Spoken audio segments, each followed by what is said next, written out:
Hey, my name is Wesley Pratt, and this is Video Exploration 1.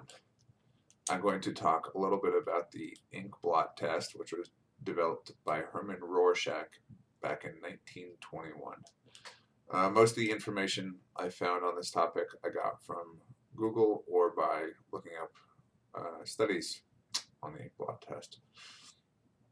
So the ink blot test, also known as the Rorschach test, was named after Herman Rorschach, and it was most widely used in the 1960s. And it claims to examine someone's personality characteristics and emotional function. It also was believed to be able to detect thought disorders and faults within the thinking process. And the premise is that basically, however someone chooses to interpret an ambiguous picture, tells you a lot about uh, the thought process and what's going on in their head. And a 1995 study from the American Psychological Association, so it showed that 82% of clinical psychologists use the ink blot test. And that was kind of shocking because that's a huge amount. Like 82% of psychologists use this, albeit it was in 1995, so 25 years ago. But that still struck me as quite a bit.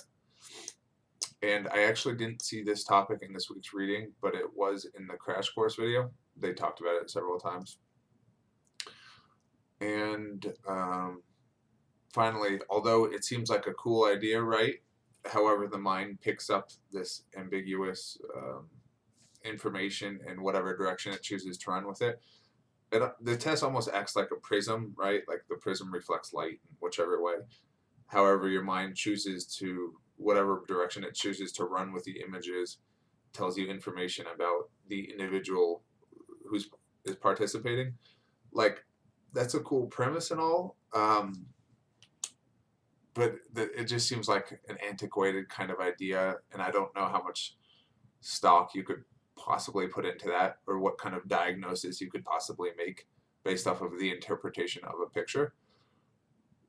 Cool idea. Um, but if I ever went in to go see a therapist, say, and they tried to give me an ink blot test, I would probably hit the road. I don't think I would put too much stock into it.